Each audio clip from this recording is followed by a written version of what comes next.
कमलेश भक्ति। शिव गुरु आप सबको देंगे शक्ति। शिव गुरु के चरणों में प्रणाम करती हूँ। माता पार्वती के चरणों में प्रणाम करती हूँ। शिव गुरु मेरा प्रणाम स्वीकार करना, माता पार्वती मेरा प्रणाम स्वीकार करना। साहेब भैया के चरणों में प्रणाम करती हूँ। नीलम दीदी के चरणों में प्रणाम करती हूँ। सभी देवी देवताओं के चरणों में प्रणाम करती हूँ। धरती माता के चरणों में प्रणाम करती हूँ। सभी गुरु बहन गुरु भाइयों के चरणों में प्रणाम करती हूँ। मैं आपको सुनाने जा रही हूँ एक राजा रानी की कहानी। आइए भक्ति भंडार में आप सबका स्वागत है। एक राजा थे, एक रानी थी। तो रानी राजा के दो पुत्र, एक पुत्र था। तो पुत्री बड़ी थी, पुत्र छोटा था। तो धीरे धीरे बड़े हो गए। तो राजा ने लड़की की भी शादी कर दी और अपने बेटा की भी शादी कर दी। तो उनका कोई समय ऐसी मुसीबत आई कि राजा भी खत्म हो गए, रानी भी खत्म हो गई। घोड़ा घुड़सार में खत्म है गए, हाथी हथसार में खत्म है गए। उनके पास कोई चीज का कमी नहीं था, अन्न धन का। तो घोड़ा भी खत्म हो गए, घोड़ा घुड़सार में खत्म है गए, हाथी हथसार में खत्म हो गए, राजा भी खत्म हो गए, रानी भी खत्म हो गई। तो लड़का ने सोचा था, उसके घर में कुछ नहीं रहा, खाने के लिए कुछ नहीं रहा। तो लड़का सोचने लगा कि मैं अपनी बहन के घर जाता हूँ, तो वहाँ मैं अपनी बहन के पास रहूंगा, यहाँ तो मेरा हो गया। अब गया, बहन के पास गया। तो बहन के राज्य में पैर रखने से पहले अब कोई बता दिया कि रानी आपके भाई आ रहे हैं। तो बहन बोलने लगी कि मेरा भाई हाथी से आएगा या घोड़ा से आएगा, ये मेरा भाई नहीं है। इतना बोल करके और लड़की अंदर चली गई, बहन अंदर चली गई। तो भाई पहुंचा तो भाई ने बहन के पैर छुए नमस्कार किया। लेकिन बहन बोली कि भाई आप मेरे भाई नहीं हो, लेकिन आप मेरे से बहन बोले हो, तो आइए बैठिए, मैं आपको खाना खिलाती हूँ। तो भाई बैठ गया वहाँ पे। तो बहन थी, बहन खाने में क्या लेके आई कि भूसी की रोटी लेके आई और नारियल के छिलका में पानी लेके आई। तो भूसी की रोटी जो लेके आई थी वो नमक से लेके आई। तो राजा के लड़के को बहुत गुस्सा आया, लेकिन क्या करे, उस पर मुसीबत इतनी पड़ी थी कि बेचारा कुछ बोल नहीं पाया। बहन अंदर गई पानी लेने के लिए। तो धरती माता से बोला, हे धरती माँ, मेरे को इतना सा जगह दे दीजिए जो कि आज मेरी मुसीबत में मेरी बहन ने मेरे को नहीं पहचाना और मेरे को खाने में भूसी की रोटी नमक के साथ दी है और नारियल के छिलका में पानी दिया है। नारियल के छिलका में पानी दिया है। तो धरती माता ने उसको जगह दे दी। तो उसने खाना वहीं दाब दिया, अपना बैठ गया। फिर सोचने लगा कि अब मैं यहाँ नहीं रहूंगा। अब वो अपनी ससुराल की तरफ जाने लगा। तो चलते उसको अंधेरा हो गया। तो सोचने लगा कि अब मैं कहाँ जाऊंगा, ससुराल में जाऊंगा तो मेरे ससुराल वाले भी मेरे को नहीं पहचानेंगे। अब गया बेचारा। तो जो भुज्जी होते हैं, भूजा भूजते हैं, उन्होंने पतझड़ इकट्ठा किया। तो वो बेचारा उसी में जाके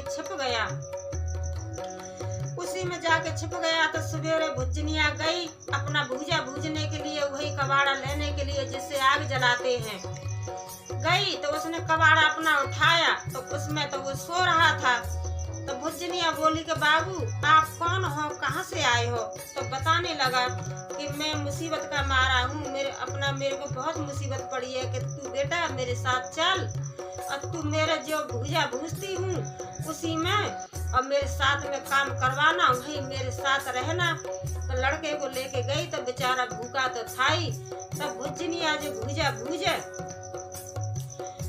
भूजे तो उसमें से कोई एक दाना जैसे मक्के का हुआ या चने का हुआ, तो वो दाना जैसे उछट के बाहर आ जाए तो बेचारा वो उठाए और खा ले। तो भुजनिया उसका नाम रख दी भूखा नाम रख दी उसका। तो एक दिन उसकी सास भूजा भुजाने के लिए आई। तो बोलने लगी कि ये आपने कौन रखा है भुजनिया से? तो भुजनिया कहने लगी कि ये मेरा नौकर है और ये इसका नाम है भूखा। तो जैसे उसकी सास भुजाने आई, भूजा भुजाने, तो कोई दाना वहां से उछट गया कढ़ाई में से, तो उसने उठा के खा लिया। तो सास से बोला कि मैं तुम्हारा भूजा एक दाना उठा के खा लिया हूँ। तो वो कहने लगी, उसकी सास कहने लगी कि भूखा तू अपना कहानी सुना, भूखा तू अपना कहानी सुना। तो भूखा बोलने लगा कि हम कहानी नहीं सुनाते हैं, हम तो अपना मुसीबत सुनाते हैं, हम कहानी नहीं सुनाते हैं, अपना मुसीबत सुनाते हैं। तो वो बोली उसकी सास कि हाँ तुम अपना मुसीबत सुना भूखा। तो भूखा सुनाने लगा कि राजा मर गए, रानी मर गई, हाथी हथसार में मर गए, घोड़ा घुड़सार में मर गए, बहन के यहाँ गए तो बहन ना पहचानी, और ससुराल में आए तो हमारी सास ना पहचानी। इतना कहा तो जो उसकी सास थी वो चिढ़ गई। तो जैसे उसको मारने दौड़ी कि बोल रहा है कि मेरी सास ना पहचानी। कोई बात नहीं, वो जब घर पे गई भूजा भुजा के, उसकी सास अपने घर पे जाके बताने लगी कि भुजनिया के घर एक नौकर आया है और वो कहानी सुनाता है। तो कोई बोलता है कहानी सुना, तो वो कहानी नहीं सुनाता है, वो तो अपना मुसीबत सुनाता है। तो उसकी लड़की बोली कि माँ उसको ना यहाँ पे लेके आओ, हम भी उसकी मुसीबत सुनना चाहते हैं, हम भी उसका कहानी सुनना चाहते हैं। तो राजा ने उसको बुलवाया लड़के को। तो जैसे रात हो जाती है तो कैसे बोलते हैं कि कहानी सुनाओ। तो वो लड़की बोली कि आप अपना कहानी सुनाओ। तो बोलने लगा कि हम कहानी नहीं सुनाते हैं, हम तो अपना मुसीबत सुनाते हैं।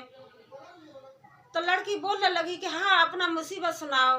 तो बोलने लगा कि राजा मर गए, रानी मर गई, घोड़ा घुड़सार में मर गए, हाथी हथसार में मर गए, 2 बहन भाई थे, बहन के पास गए, बहन भी ना पहचानी, ससुराल में आए तो सास भी ना पहचानी, और घर पे आए तो घरवाली ना पहचानी। तो इतना सुनी वो लड़की भी चिढ़ गई। तो उसने क्या किया कि अपने पिताजी को बताया। बोली पिताजी ये लड़का इतना हरामी है, ये सब बोलता है। तो जब उसके पिताजी आए, लड़की के पिताजी आए, तो कहने लगे कि भूखा तू मेरे को अपना कहानी सुना। तो वो बोलने लगा कि मैं अपना कहानी नहीं सुनाता हूँ, मैं तो अपना मुसीबत सुनाता हूँ। अपना मुसीबत सुना। तो सुनाने लगा, रानी मर गई, राजा मर गए, घोड़ा घुड़सार में मर गए, हाथी हथसार में मर गए, हम 2 बहन भाई थे, बहन के पास गए तो बहन ने भी हमें नहीं पहचाना, बाहर बजाने के लिए ससुराल में सास गई तो सास ने भी नहीं पहचाना, घरवाली ने भी नहीं पहचाना, अब ससुर ने भी नहीं पहचाना। तो इतना सुना तो वो भी राजा था, गुस्सा हो गया कि साले तू सबको गाली बकता है, सब किसी से सास बोलता है, किसी से घरवाली बोलता है, किसी से ससुर बोलता है। गुस्सा हो गया। दिन निकला तो उसने जैसे उसकी समझ में कोई कुछ नहीं आया, तो राजा ने क्या किया कि जैसे प्रधान है, मुखिया है, बड़े बड़े आदमी है, ये सारे इकट्ठे किए। तो फिर सारे बोलने लगे उसे कि भाई भूखा तू हमको अपना कहानी सुना। तो भूखा बोला कि मैं कहानी नहीं सुनाता हूँ, मैं तो अपना मुसीबत सुनाता हूँ। तो सब लोग कहने लगे कि तू अपना मुसीबत सुना। तो फिर भूखा अपना मुसीबत सुनाने लगा। रानी मर गई, राजा मर गए, घोड़ा घुड़सार में मर गए, हाथी हथसार में मर गए, ससुराल में आए तो सास न पहचान पाई, दरवाजे पे आए तो ससुर ना पहचान पाए, मीटिंग में आए तो गांव वाले ना पहचान पाए। तो कोई इतना ज्ञानी था जो उसने इतना बात सुना। तो वो कहने लगा राजा से कि राजा ये आपका दामाद है, आप मानो या ना मानो। तो राजा कहने लगे कि मेरा दामाद कैसे है, मेरे को ये ठीक से बताए। फिर वही बात बोलने लगा भूखा कि रानी मर गई, राजा मर गए, घोड़ा घुड़सार में मर गए, हाथी हथसार में मर गए, 2 बहन भाई थे, बहन के पास गए तो बहन भी ना पहचानी, और सास के पास गए तो सास भी ना पहचानी, घर में आए तो घरवाली ना पहचानी, मीटिंग में आए तो ससुर ना पहचाने। तो एक बहुत ज्ञानी थे, उसने उसकी बात पकड़ ली। तो राजा को समझा के बोले कि भाई तू अपनी बेटी विदा कर दे, ये तुम्हारा दामाद है। तो राजा ने क्या किया कि घोड़ा खरीदा, एक डोली खरीदी। तब घोड़ा पे सवार राजा के लड़का को कर दिया और डोली में अपनी बेटी को बिठा दिया। अब चले गए वहां से। राजा रानी ने ठीक तरह से विदा कर दी अपनी बेटी दामाद। जब अपने राज्य में गए तो जो बेटी थी वो शिव की अनन्य भक्त थी, प्रिय भक्त थी। जो लड़की थी वहां पे गए, जैसा लड़की ने पैर रखा तो माता भी जिंदा हो गई, पिता भी जिंदे हो गए, घोड़ा भी जिंदे हो गए, हाथी भी जिंदे हो गए। फिर बहन के पास गए तब बहन भी पहचानने लगी कि हाँ मेरे भाई आ गए। तो वही बैठे थे जो बहन ने पहले उस जगह पे बिठाए थे, वही बिठाए थे। तो बहन वो धरती माता से कहने लगे कि हे धरती माँ, मेरे को थोड़ा सा बीज दे दीजिए, जो मैं अपना खाना रख के गया था वही मेरे को निकालना है। धरती माता ने बीज दिया, जगह दी, तो उसमें जो खाना निकाला तो वही अपनी बहन को दिखाया कि बहन देखो, मुसीबत में कोई किसी का नहीं होता है। मैं आपके पास आया था तो आपने भी मेरे को क्या दिया कि भूसी की रोटी दी, नमक के साथ नारियल के छिलका में पानी दिया। और आज मैं घोड़ा से आया हूँ तो आप मेरे से भाई कह करके बोल रही हो और मेरे लिए खाना पीना बढ़िया तरह से खिला रहे हो, पिला रहे हो। तो मैं यही कहती हूँ कि जब मुसीबत पड़ती है तो मुसीबत में कोई किसी का नहीं होता है, सिवाय अपने शिव गुरु होते हैं, शंकर भगवान साथ देते हैं। और कोई ना बहन साथ दे, ना भाई साथ दे, ना माँ साथ दे, ना बाप साथ दे, कोई किसी का नहीं होता है। मेरी वीडियो आप सब सुनिए। हर हर महादेव, घर घर महादेव। ओ